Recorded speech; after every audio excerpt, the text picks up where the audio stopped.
നമസ്കാരം. ഒരു പുതിയ വിഷയത്തിലേക്ക് സ്വാഗതം. നമ്മൾ ഇന്നിവിടെ ഒരു പുതിയ ചിന്ത പങ്കുവയ്ക്കാൻ പോവുകയാണ്. ഇന്ന് നമ്മൾ പരിശോധിക്കുന്നത് ഒരു പ്രത്യേക സ്രോതസ്സാണ് കേട്ടോ. ശ്രീമദ് സ്വാമി ചിദ്ഭവാനന്ദരുടെ ദിനസരി ധ്യാനം. അതിലെ ഓഗസ്റ്റ് 30, അതായത് ആവണി മാസം 14-ാം തീയതിയിലേക്കുള്ള ഒരു ഭാഗം. ഇത് ഞങ്ങളുമായി പങ്കുവച്ചൊരാശയമാണ്. ഈ ചെറിയൊരു ഭാഗം ഇത് സംസാരിക്കുന്നത് ദൈവത്തിലേക്ക് നേരിട്ടെത്താൻ പറ്റുന്ന ഒരു തന്ത്രത്തെക്കുറിച്ചാണ്. എന്താണ് ഈ തന്ത്രം? ഈ ഒരു കോണ്ടെക്സ്റ്റിൽ അതാണ് നമ്മൾ നോക്കുന്നത്. ഇതിലേക്ക് കുറച്ചുകൂടി വെളിച്ചം വീശാൻ തായുമാനവരുടെ ഒരു ഉദ്ധരണിയും സ്വാമി ഇവിടെ കൊടുക്കുന്നുണ്ട്. അപ്പോൾ നമുക്ക് ഈ ആശയങ്ങളിലേക്കൊന്ന് കടക്കാം അല്ലേ? ഇതിലെന്താണ് പ്രധാനമായിട്ടും പറയുന്നതെന്ന് നോക്കാം. തുടങ്ങാം. ഈ ഭാഗം തുടങ്ങുന്നത് തന്നെ ഒരു പ്രാർത്ഥന പോലെയാണ്. ദൈവത്തെ നേരിട്ട് കാണാൻ സമീപിക്കാൻ ഒരു തന്ത്രം പറഞ്ഞു തരൂ എന്നൊരപേക്ഷ. തമിഴിൽ ഇങ്ങനെയാണ്: തേവേ ഉന്നേ നാൻ നേരെ വന്നടൈവതർക്കാന തന്ത്രത്തെ പുകട്ടിയരുൾവായി. ഇതിൻ്റെ ഒരാശയം മലയാളത്തിലെ ഏകദേശം ദൈവമേ നിന്നിലേക്ക് ഞാൻ നേരെ വന്നെത്താനുള്ള ആ തന്ത്രം, ആ ഒരു സ്കില്ല് അതൊന്ന് പഠിപ്പിച്ചു തന്നാലും എന്നല്ലേ? അതെ അതെ, അതൊരു തീവ്രമായ ആഗ്രഹമാണ് അവിടെ കാണുന്നത്. ഇവിടെ നമ്മൾ അപ്പോൾ എന്താണ് ഇവിടുത്തെ അർത്ഥം? സാധാരണ നമ്മൾ ഉപയോഗിക്കുന്നതിൽ നിന്ന് എന്ത് വ്യത്യാസമാണുള്ളത്? സ്വാമി തന്നെ ഇത് പറയുന്നുണ്ട്. അതായത് ഏതൊരു കാര്യത്തെയും അല്ലെങ്കിൽ ഒന്നിനെ പ്രവർത്തിപ്പിക്കാൻ ഒരു യന്ത്രം എന്ന് വെച്ചോളൂ, അതിനെ ശരിയായ രീതിയിൽ കൈകാര്യം ചെയ്യാൻ, അതിന്റെ ഫുൾ പൊട്ടൻഷ്യലിൽ ഉപയോഗിക്കാൻ വേണ്ട ഏറ്റവും നല്ല ഉപായം അല്ലെങ്കിൽ വൈദഗ്ധ്യമുള്ളൊരു സമീപനം, അതാണിവിടെ തന്ത്രം. വെറുമൊരു വഴി എന്നല്ല, മറിച്ച് അതിലൊരു കൃത്യതയുണ്ട്, ഒരു വൈദഗ്ധ്യമുണ്ട്, ഒരു ലക്ഷ്യബോധത്തോടെയുള്ള രീതിശാസ്ത്രം. യന്ത്രം എന്ന് പറയുമ്പോൾ നമ്മൾ സാധാരണ പറയുന്ന മെഷീനാണോ ഉദ്ദേശിക്കുന്നത്? അതേ, മെഷീനാകാം, അല്ലെങ്കിൽ ഏതെങ്കിലും ഒരു ഉപകരണമാകാം. അദ്ദേഹം പറയുന്നുണ്ട്, ഓരോ യന്ത്രത്തെയും മുറയാകെ കൈയാളുമതർക്ക് ഏറ്റവും ഉപായമുണ്ട് എന്ന്. അതായത് ഓരോന്നിനും അതിൻ്റെതായ ശരിയായ ഉപയോഗരീതിയുണ്ട്. ഇനി ആത്മീയ തലത്തിൽ നമ്മൾ ചിന്തിക്കുമ്പോൾ ഈ യന്ത്രം എന്നത് ഒരു പക്ഷേ നമ്മുടെ ശരീരം തന്നെ ആവാം, അല്ലെങ്കിൽ നമ്മുടെ മനസ്സാകാം, അതുമല്ലെങ്കിൽ നമ്മൾ പിന്തുടരുന്ന ഒരു സാധന, ഒരു പ്രാക്ടീസ് അതാകാം. ഇതിനെ അതിന്റെ പൂർണ്ണമായ ശേഷിയിൽ ഉപയോഗിച്ച് ലക്ഷ്യത്തിലെത്തിക്കാൻ വേണ്ട ആ ഒരു സ്കിൽഫുൾ ആയിട്ടുള്ള രീതി. അന്ത ഉപായത്തുക്ക് തന്ത്രമെണ്ട് പേർ. ആ ഉപായത്തിനാണ് ഇവിടെ തന്ത്രമെന്ന് പറയുന്നത്. മനസ്സിലായി. അതായത് ലക്ഷ്യത്തിലെത്താൻ വെറുതെ എന്തെങ്കിലും ചെയ്താൽ പോരാ, ഒരു പ്രത്യേക വൈദഗ്ധ്യത്തോടെ ഒരു സ്കിൽ ഉപയോഗിച്ച് തന്നെ മുന്നോട്ട് പോകണം. അങ്ങനെയല്ലേ? ഇത് കേൾക്കുമ്പോൾ തോന്നുന്നു എല്ലാ കാര്യത്തിനും അതിൻ്റെതായ ശരിയായ രീതിയുണ്ടല്ലോ. ഒരു ഭക്ഷണം ഉണ്ടാക്കാൻ പോലും ഒരു തന്ത്രം വേണമല്ലോ, നന്നായി വരണമെങ്കിൽ. തീർച്ചയായും തീർച്ചയായും. ലൗകികമായ കാര്യങ്ങളിൽ പോലും ഈ തന്ത്രം അല്ലെങ്കിൽ ഈ സ്കിൽഫുൾ മീൻസ് എന്ന് പറയുന്നതിന് പ്രസക്തിയുണ്ട്. ഒരു സംഗീതോപകരണം വായിക്കണമെങ്കിൽ അതിന്റെ തന്ത്രം പഠിക്കണം. വാഹനമോടിക്കാൻ അതിൻ്റെതായ രീതി അറിയണം. വെറുതെ ശ്രമിച്ചുകൊണ്ടിരുന്ന മാത്രം പോരല്ലോ. അതുപോലെ തന്നെയാണ് ആത്മീയ കാര്യങ്ങളിലും. ഒരുപക്ഷേ അവിടെ ഈ തന്ത്രം കൂടുതൽ പ്രധാനപ്പെട്ടതാണ്, കൂടുതൽ സൂക്ഷ്മവുമാണ്. എന്നാൽ ഈ ഭാഗത്ത് മറ്റൊന്നുകൂടി പറയുന്നുണ്ടല്ലോ, ഈ തന്ത്രം എപ്പോഴും ഉപയോഗിക്കാം.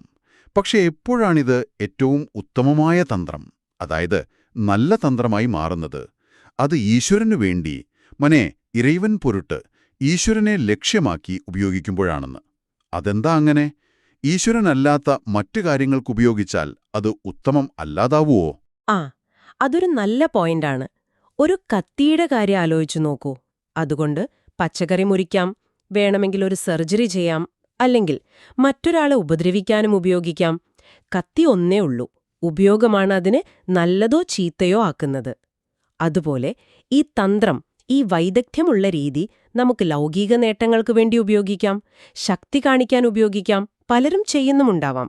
പക്ഷേ സ്വാമി ചിദ്ഭവാനന്ദരുടെ കാഴ്ചപ്പാടിൽ ഈ വൈദഗ്ധ്യത്തിന്റെ, ഈ സ്കില്ലിന്റെ ഏറ്റവും ഉയർന്ന പ്രയോഗം, അതിന്റെ ശരിക്കുള്ള ലക്ഷ്യം, അത് നമ്മളെ നമ്മുടെ ഉള്ളിലുള്ള അജ്ഞത മാറ്റി ഈശ്വരനുമായിട്ട് അല്ലെങ്കിൽ നമ്മുടെ യഥാർത്ഥ സ്വരൂപമായിട്ട് ബന്ധിപ്പിക്കാൻ ഉപയോഗിക്കുമ്പോഴാണ്.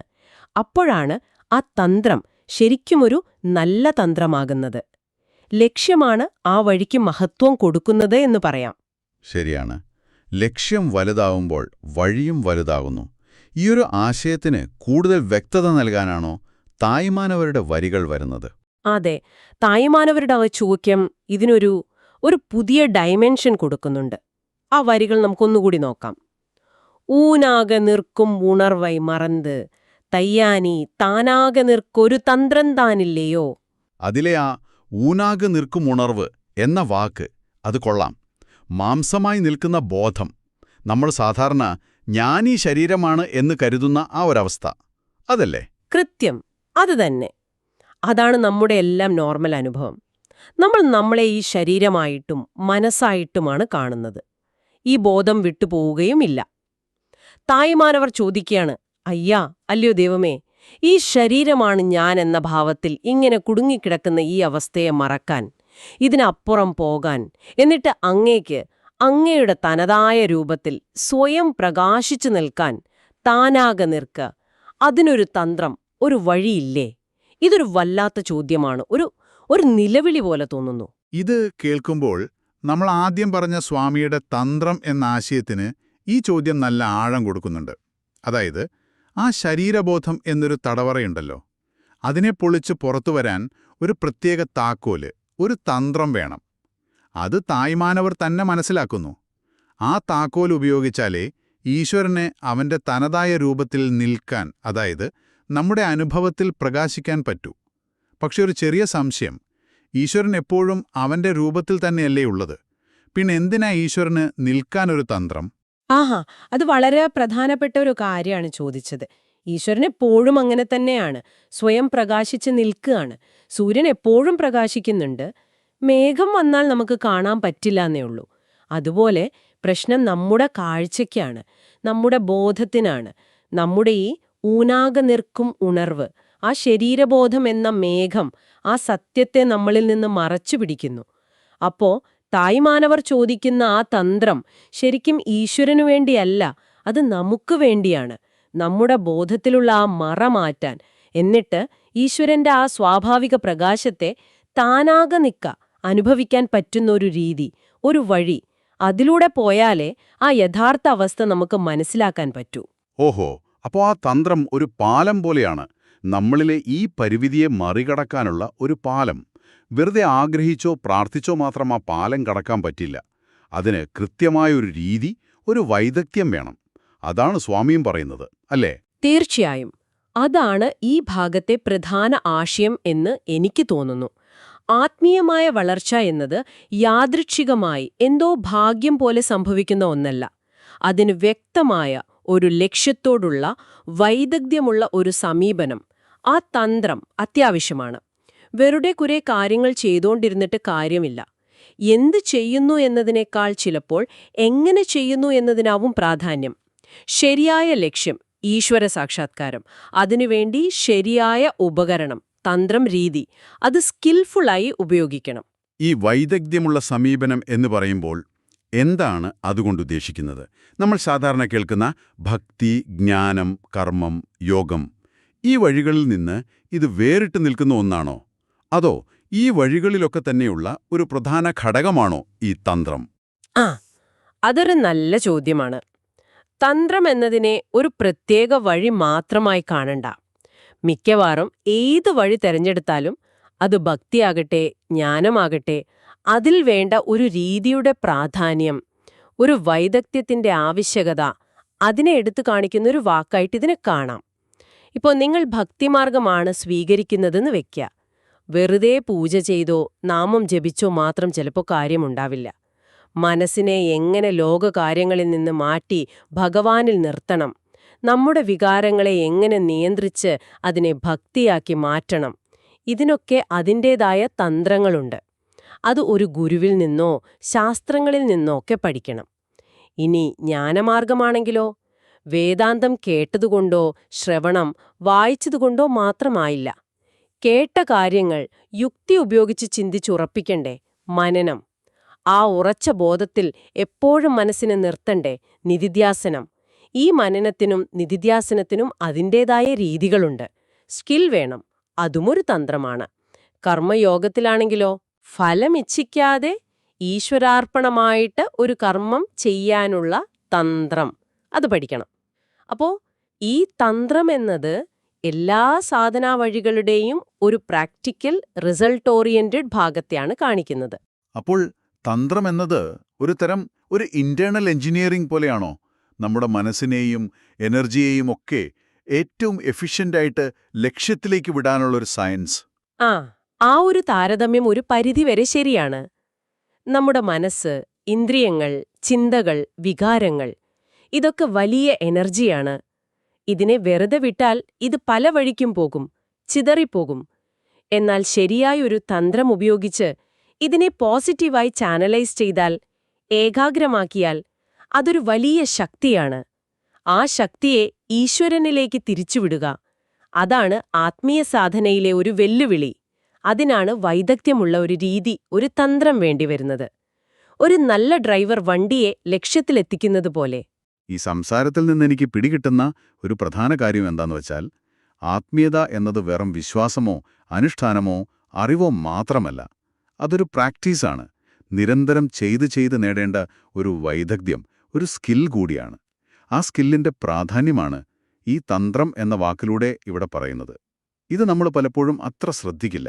ശരിയാണ്. നമ്മൾ പലപ്പോഴും എന്ത് ചെയ്യണം എന്നതിൽ ഭയങ്കരമായി ശ്രദ്ധിക്കും.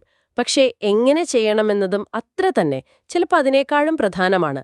പ്രത്യേകിച്ചും മനസ്സിന്റെ ഉള്ളറകളിലേക്ക് പോകുമ്പോൾ. ഒരു സർജന് എത്ര അറിവുണ്ടായിട്ടും കാര്യമില്ല. കൈക്ക് ആ വൈദഗ്ധ്യം, ആ സ്കില്ലില്ലെങ്കിൽ സർജറി വിജയിക്കുമോ? ഇല്ല. അതുപോലെയാണ് ആത്മീയ സാധനയിലും.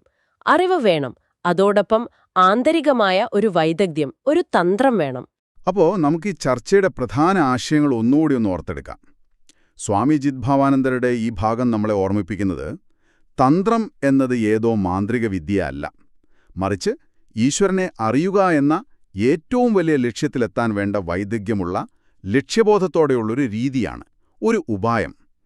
പിന്നെ തായുമാനവരുടെ ആ ഹൃദയത്തിൽ തൊടുന്ന ചോദ്യം, അത് നമ്മളെ ഓർമ്മിപ്പിക്കുന്നു നമ്മുടെ സാധാരണ ശരീരബോധം, ആ ഊണാകെ നിൽക്കും ഉണർവ്, അതിൻ്റെ പരിമിതികളെ പൊട്ടിച്ചു പുറത്തുവന്ന് നമ്മുടെ യഥാർത്ഥ സ്വരൂപത്തിൽ ഉണർന്നിരിക്കാൻ താനാകെ നിൽക്കുക. അങ്ങനെയുള്ളൊരു വൈദഗ്ധ്യമുള്ള വഴി, ഒരു തന്ത്രം അത്യാവശ്യമാണ്.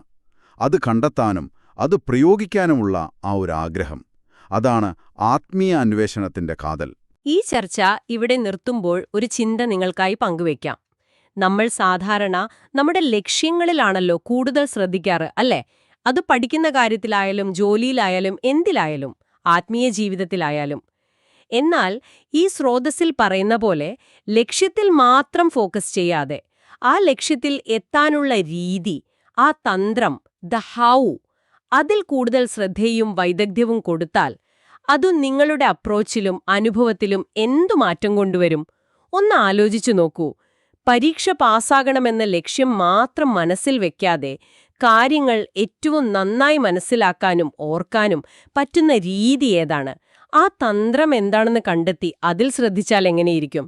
അതുപോലെ ധ്യാനിക്കുമ്പോൾ മനസ്സ് അടങ്ങിയിരിക്കണം എന്ന ലക്ഷ്യത്തിൽ മാത്രം പിടിച്ചു തൂങ്ങാതെ മനസ്സിനെ ശാന്തമാക്കാനുള്ള ശരിയായ തന്ത്രം എന്താണെന്ന് മനസ്സിലാക്കി അത് പ്രാക്ടീസ് ചെയ്യുന്നതിൽ ശ്രദ്ധിച്ചാലോ, ഒരു പക്ഷേ ലക്ഷ്യത്തിലേക്കുള്ള ആ യാത്ര കുറച്ചുകൂടി എളുപ്പമാകും, കൂടുതൽ ഫലപ്രദമാകും, ചിലപ്പോൾ ആസ്വാദ്യകരവുമാകും. ഈ മാർഗത്തിലെ വൈദഗ്ധ്യം കൊണ്ടായിരിക്കാം അത്. നിങ്ങളുടെ ദിവസേനയുള്ള ജീവിതത്തിൽ ഈ വൈദഗ്ധ്യമുള്ള മാർഗം, സ്കിൽഫുൾ മീൻസ് എന്ന ആശയം എങ്ങനെ കൊണ്ടുവരാമെന്ന് സ്വയം ഒന്ന് ചോദിച്ചു നോക്കൂ. ശരിയാണ്. വളരെ ആഴത്തിൽ ചിന്തിക്കേണ്ട ഒന്നു തന്നെയാണത്. ലക്ഷ്യം പ്രധാനം തന്നെ. പക്ഷേ ആ ലക്ഷ്യത്തിൽ എത്താനുള്ള രീതി, ആ രീതിയിലുള്ള നമ്മുടെ ശ്രദ്ധ, നമ്മുടെ വൈദഗ്ധ്യം, അതൊരു പക്ഷേ ആ യാത്രയെ തന്നെ വേറൊരു തലത്തിലേക്ക് കൊണ്ടുപോയേക്കാം. ഈ ചിന്ത നിങ്ങൾക്കും തുടർന്ന് ആലോചിക്കാൻ വിട്ടുകൊണ്ട് സ്വാമി ചിദ്ഭവാനന്ദരുടെ ഈ ധ്യാനക്കുറിപ്പിനെക്കുറിച്ചുള്ള നമ്മുടെ ഇന്നത്തെ ഈ വിശകലനം ഇവിടെ അവസാനിപ്പിക്കാം. ഞങ്ങളോടൊപ്പം ഉണ്ടായിരുന്നതിന് വളരെ നന്ദി.